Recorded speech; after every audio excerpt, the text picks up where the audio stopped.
Hello students, तुमचं सर्वांचं स्वागत आहे आपल्या इंग्लिश मिंग्लिश या यूट्यूब चॅनलवर. चला तर मग सुरू करूया आजचा व्हिडिओ. आज आपण बघणार आहोत फ्युचर परफेक्ट कंटिन्युअस टेन्स आणि या काळातील रोज वापरली जाणारी वाक्ये. सर्वात आधी आपण बघणार आहोत फ्युचर परफेक्ट कंटिन्युअस टेन्स नक्की कधी वापरायचा. एखादी क्रिया भविष्य काळात अर्धी पूर्ण झालेली असेल व चालू सुद्धा असेल असे म्हणावयाचे असल्यास, म्हणजेच एखादी क्रिया भविष्य काळामध्ये अर्धी पूर्ण झालेली असेल आणि चालू सुद्धा असेल असे जर आपल्याला म्हणायचं असेल तर आपण फ्युचर परफेक्ट कंटिन्युअस टेन्स वापरू शकतो. म्हणजेच या ठिकाणी भविष्यकाळ म्हणजेच आपण उद्या असं समजूया. तर उद्या एखादी क्रिया अर्धी पूर्ण झालेली असेल व चालू सुद्धा असेल असं मला सांगायचं असेल तर मी फ्युचर परफेक्ट कंटिन्युअस टेन्स वापरला पाहिजे. म्हणजेच जर मी उद्या एखादा चित्रपट पाहण्याचं ठरवलं असेल आणि उद्या या वेळेपर्यंत माझा तो चित्रपट अर्धा पाहून झालेला असेल आणि अजून तो चित्रपट पाहणं चालू असेल तर त्यावेळेस मी फ्युचर परफेक्ट कंटिन्युअस टेन्स वापरू शकते. म्हणजेच भविष्य काळामध्ये एखादी क्रिया अर्धी पूर्ण झालेली असेल व चालू सुद्धा असेल असं सांगायचं असेल तर आपण वापरू शकतो फ्युचर परफेक्ट कंटिन्युअस टेन्स. याचं एक्झाम्पल बघूया. तो पिझ्झा खात आलेला असेल. आता याचा अर्थ असा होतो की त्याची पिझ्झा खाण्याची अर्धी क्रिया पूर्ण झालेली असेल व चालू सुद्धा असेल. म्हणजेच या ठिकाणी आपण भविष्यकाळ म्हणून उद्या असे समजूया. मग जेव्हा आपण म्हणतो की तो पिझ्झा खात आलेला असेल तर त्याचा अर्थ असा होतो की त्याची पिझ्झा खाण्याची क्रिया उद्या अर्धी पूर्ण झाली असेल व चालू सुद्धा असेल. याचं इंग्रजी वाक्य होईल he will have been eating pizza. He will have been eating pizza. दुसरे एक्झाम्पल बघूया. मी चित्रपट पाहत आलेले असेन. म्हणजे या ठिकाणी अर्थ असा होतो की माझी चित्रपट पाहण्याची अर्धी क्रिया पूर्ण झालेली असेल आणि चालू सुद्धा असेल. याचं इंग्रजी वाक्य होईल I will have been watching a movie. म्हणजे चित्रपट पाहण्याची माझी क्रिया अर्धी पूर्ण झाली असेल व चालू सुद्धा असेल. तर आय होप तुमच्या लक्षात आलं असेल की फ्युचर परफेक्ट कंटिन्युअस टेन्स नक्की आपण कधी वापरला पाहिजे. आता आपण बघणार आहोत फ्युचर परफेक्ट कंटिन्युअस टेन्स मध्ये क्रियापदाचे कोणते रूप वापरले पाहिजे. जरी करता I, we, you, they, he, she, it यांपैकी कोणीही असेल तरी सुद्धा आपण क्रियापदाचे आयएनजी रूप या ठिकाणी वापरणार आहोत. म्हणजेच या ठिकाणी आपण राईट हे क्रियापद वापरलेलं आहे त्याचं आयएनजी रूप रायटिंग हे या ठिकाणी आपण वापरलं पाहिजे. रायटिंग म्हणजेच क्रियापदाचे आयएनजी रूप या ठिकाणी आपण वापरलेले आहे. आता या ठिकाणी अजून एक महत्त्वाची गोष्ट लक्षात घेतली पाहिजे ती म्हणजे फ्युचर परफेक्ट कंटिन्युअस टेन्स मध्ये विल हॅव बीनचा वापर केला जातो. फ्युचर परफेक्ट कंटिन्युअस टेन्स मध्ये आपण वापरतो विल हॅव बीन आणि विल हॅव बीन सोबत आपण वापरतो क्रियापदाचे आयएनजी रूप. म्हणजेच या ठिकाणी आपण वापरलेलं आहे राईट या क्रियापदाचं आयएनजी रूप रायटिंग. आता आपण बघणार आहोत फ्युचर परफेक्ट कंटिन्युअस टेन्स मध्ये जेव्हा विल हॅव बीन सोबत क्रियापदाचं आयएनजी रूप वापरलं जातं तेव्हा त्याचा अर्थ काय होतो. विल हॅव बीन डुईंग या ठिकाणी आपण डू या क्रियापदाचा आयएनजी फॉर्म वापरलेला आहे doing. Will have been doing याचा अर्थ होईल करत असेन, करत असेल, करत असतील आणि करत असशील. या ठिकाणी मी जर करता असेल म्हणजेच आय करता असेल तर मी करत असेन असा अर्थ होईल आणि इंग्रजीमधलं वाक्य होईल I will have been doing. जर तो किंवा ती करता असेल तर त्याचा अर्थ होईल करत असेल, तो करत असेल, ती करत असेल. परंतु इंग्रजीमध्ये मात्र आपण एकच वापरणार आहोत she will have been doing किंवा he will have been doing. त्यानंतर करत असतील they will have been doing. म्हणजे जर ते हा करता आपण वापरणार असू तर त्या ठिकाणी अर्थ होईल ते करत असतील. आणि करत असशील तू करत असशील you will have been doing म्हणजेच तू करत असशील. म्हणजेच या ठिकाणी ज्याप्रमाणे करता बदलेल त्याप्रमाणे मराठीमधले अर्थ बदलत जातील परंतु इंग्लिशमध्ये मात्र क्रियापदाचे रूप बदलणार नाही. त्या ठिकाणी विल हॅव बीन डुईंग असंच वापरलं जाईल. Next is will have been writing. लिहित असेन, लिहित असेल, लिहित असतील, लिहित असशील. Next is will have been eating. खात असेन, खात असेल, खात असतील, खात असशील. Next is will have been bringing. आणत असेन, आणत असेल, आणत असतील, आणत असशील. Next is will have been running. धावत असेन, धावत असेल, धावत असतील, धावत असशील. तर अशा प्रकारे जेव्हा आपण फ्युचर परफेक्ट कंटिन्युअस टेन्स मध्ये विल हॅव बीन सोबत क्रियापदाचा आयएनजी रूप वापरतो तर त्याचा अर्थ काय होतो हे आपण या ठिकाणी पाहिलं. आता आपण बघणार आहोत difference between future continuous tense and future perfect continuous tense. म्हणजेच चालू भविष्यकाळ आणि चालू पूर्ण भविष्यकाळ यांमधला डिफरन्स, यांमधला फरक आपण या ठिकाणी बघणार आहोत. फ्युचर कंटिन्युअस टेन्स मध्ये आपण वापरतो विल बी रायटिंग आणि त्याचा अर्थ होतो लिहित असेन, लिहित असेल, लिहित असतील, लिहित असशील.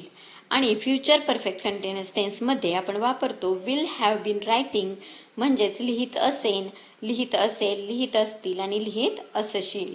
म्हणजेच या ठिकाणी जर मराठीमधला अर्थ पाहिला तर तो दोन्हीकडे सारखाच आहे हे आपल्याला दिसून येतं. मग या दोन्हीमध्ये नक्की फरक काय आहे ते आता आपण बघणार आहोत. फ्युचर कंटिन्युअस टेन्स मध्ये एखादी कृती भविष्यकाळात त्या क्षणी केली जात असेल असे वर्णन असते. म्हणजेच एखादी कृती भविष्यकाळात त्याच क्षणाला केली जात असेल असं सांगितलेलं असतं. म्हणजेच उदाहरणार्थ उद्या म्हणजेच भविष्यकाळ, मग उद्या मी पत्र लिहित असेन असं जेव्हा मी म्हणते तेव्हा त्याचा अर्थ होतो की उद्या या वेळेस मी पत्र लिहिण्याची कृती करत असेन असं मी सांगत आहे. परंतु फ्युचर परफेक्ट कंटिन्युअस टेन्स मध्ये मात्र एखादी कृती मागील काही काळापासून सुरू आहे व भविष्यकाळात देखील केली जात असेल असे वर्णन केलेले असते. म्हणजेच जेव्हा आपल्याला एखादी क्रिया मागील काही काळापासून चालू आहे आणि भविष्यकाळामध्ये देखील ती चालू राहणार आहे, राहत असेल असं जेव्हा आपल्याला सांगायचं असतं तेव्हा आपण वापरतो फ्युचर परफेक्ट कंटिन्युअस टेन्स. म्हणजेच फ्युचर परफेक्ट कंटिन्युअस टेन्स मध्ये मागील काही काळापासून सुरू असलेली गोष्ट तसेच ती गोष्ट भविष्यकाळामध्ये सुद्धा सुरू राहणार आहे असे वर्णन केलेले असते. आपण या ठिकाणी नोकरीचं उदाहरण घेऊ शकतो की मी एखाद्या ठिकाणी मागील 2 वर्षांपासून नोकरी करत आहे आणि पुढील डिसेंबरमध्ये मला त्या ठिकाणी नोकरी करते ह्या गोष्टीला 3 वर्ष पूर्ण होणार आहेत. तर त्या ठिकाणी मी वाक्य करेन की डिसेंबरमध्ये मी मागील 3 वर्षांपासून या ठिकाणी नोकरी करत आलेली असेन. म्हणजेच डिसेंबरमध्ये मी नोकरी करतेय ह्या क्रियेला 3 वर्ष पूर्ण झालेली असतील. म्हणजेच याचा अर्थ काय होतो, नोकरी करण्याची क्रिया मागील काही काळापासून सुरू आहे आणि ती अजूनही पुढे देखील सुरू राहणार आहे. डिसेंबरमध्ये या क्रियेला 3 वर्ष पूर्ण झालेली असतील. डिसेंबरमध्ये मी नोकरी करण्याची क्रिया मागील 3 वर्षांपासून करत आलेली असेन असा त्याचा अर्थ होतो. म्हणजेच जेव्हा एखादी कृती काही काळापासून सुरू असेल आणि भविष्यकाळात सुद्धा ती क्रिया केली जात असेल असं जेव्हा सांगायचं असतं तेव्हा आपण फ्युचर परफेक्ट कंटिन्युअस टेन्स त्या ठिकाणी वापरला पाहिजे. आता आपण बघणार आहोत फ्युचर कंटिन्युअस टेन्स मधील एक उदाहरण. मी कादंबरी लिहित असेन. I will be writing a novel. या ठिकाणी मी कादंबरी लिहित असेन म्हणजेच आपण भविष्यकाळामध्ये त्या क्षणी ती क्रिया करत असू असे वर्णन केलेलं आहे. आणि फ्युचर परफेक्ट कंटिन्युअस टेन्स मधील वाक्य होईल पुढच्या वर्षी मी इथे 4 वर्षे काम करत आलेले असेन. तर त्याचा इंग्लिशमध्ये होईल next year I will have been working here for 4 years. म्हणजेच या ठिकाणी असा अर्थ होतो की पुढच्या वर्षी मी इथे काम करत आहे त्या गोष्टीला 4 वर्ष पूर्ण होत आलेली असतील. म्हणजेच एखादी कृती किंवा क्रिया मागील काही काळापासून सुरू आहे आणि भविष्यकाळात सुद्धा ती केली जात असेल असे वर्णन जेव्हा करायचं असतं तेव्हा आपण वापरला पाहिजे future perfect continuous tense. I hope तुम्हाला फ्युचर कंटिन्युअस टेन्स आणि फ्युचर परफेक्ट कंटिन्युअस टेन्स यामधील फरक समजला असेल. आता आपण बघणार आहोत फ्युचर परफेक्ट कंटिन्युअस टेन्स मधील वाक्यरचना. Subject plus will have been plus verb ING plus object. या ठिकाणी आपण सब्जेक्ट म्हणून वापरू शकतो I, we, you, they, he, she, it यांपैकी कोणतेही सर्वनाम तुम्ही या ठिकाणी सब्जेक्ट म्हणून वापरू शकता. सब्जेक्ट नंतर आपण वापरणार आहोत will have been plus VING म्हणजेच क्रियापदाचा ING फॉर्म वापरणार आहोत. या ठिकाणी आपण क्रियापद वापरलेले आहे राईट, म्हणून राईट या क्रियापदाचा ING फॉर्म आपण वापरतोय रायटिंग प्लस ऑब्जेक्ट म्हणून आपण वापरलेला आहे अ लेटर. या ठिकाणी विल हा शब्द भविष्यकाळ दर्शवणारा शब्द आहे. वाक्य होतील I will have been writing a letter, we will have been writing a letter, you will have been writing a letter, they will have been writing a letter, he will have been writing a letter, she will have been writing a letter आणि it will have been writing a letter. या ठिकाणी I, we, you, they, he, she, it याऐवजी एखादं proper noun सुद्धा तुम्ही वापरू शकता. For example, Ram will have been writing a letter किंवा Geeta will have been writing a letter. अशा प्रकारे सुद्धा तुम्ही वाक्य तयार करू शकता. तर ही आहे फ्युचर परफेक्ट कंटिन्युअस टेन्स मधील वाक्यरचना. आता आपण बघणार आहोत फ्युचर परफेक्ट कंटिन्युअस टेन्स मधील एक ॲफर्मेटिव्ह आणि एक निगेटिव्ह स्टेटमेंट. ॲफर्मेटिव्ह म्हणजेच होकारार्थी वाक्य होईल. मी पत्र लिहित आलेले असेन. I will have been writing a letter. I will have been writing a letter.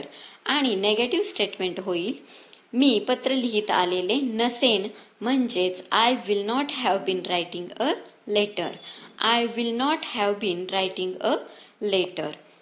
या ठिकाणी बऱ्याच विद्यार्थ्यांचं कन्फ्युजन असतं की विल या शब्दानंतर नॉट न वापरता ते हॅव या शब्दानंतर नॉट वापरतात, तर ते चुकीचं आहे. बरोबर वाक्य आहे I will not have been writing a letter. म्हणजेच त्या वाक्यामध्ये नॉट वापरताना तुम्ही विल या शब्दाच्या नंतर नॉट वापरणं गरजेचं आहे. आता आपण बघणार आहोत सेंटेन्सेस फॉर डेली यूज. रोजच्या वापरासाठी काही वाक्य आता आपण बघणार आहोत. फर्स्ट इज 2026 पर्यंत मी 16 वर्षे लंडनमध्ये राहत आलो असेन. आता या ठिकाणी असा अर्थ होतो की 2026 पर्यंत मी लंडनमध्ये राहत आहे या गोष्टीला 16 वर्ष पूर्ण झालेली असतील असं आपण या ठिकाणी सांगतोय. म्हणजेच लंडनमध्ये राहण्याची क्रिया मागील काही कालावधीपासून सुरू आहे आणि 2026 पर्यंत ती क्रिया चालू राहणार आहे आणि 2026 मध्ये ह्या क्रियेला 16 वर्षे पूर्ण होतील असा त्याचा अर्थ होतो. म्हणून त्या ठिकाणी आपण वापरलेला आहे फ्युचर परफेक्ट कंटिन्युअस टेन्स आणि त्याचे इंग्रजी वाक्य होईल by 2026 I will have been living in London for 16 years. Next is 2026 पर्यंत मी 16 वर्षे लंडनमध्ये राहत आलो नसेन. By 2026 I will not have been living in London for 16 years. Next is हा अभ्यासक्रम पूर्ण करेन तेव्हा मी 20 वर्षांपासून इंग्रजी शिकत आलो असेन. When I finish this course I will have been learning English for 20 years. हा अभ्यासक्रम पूर्ण करेन तेव्हा मी 20 वर्षांपासून इंग्रजी शिकत आलो नसेन. When I finish this course I will not have been learning English for 20 years. Next is नोव्हेंबरमध्ये मी माझ्या कंपनीत 3 वर्षे काम करत आलो असेन. In November, I will have been working at my company for 3 years. नोव्हेंबरमध्ये मी माझ्या कंपनीत 3 वर्षांपासून काम करत आलो नसेन.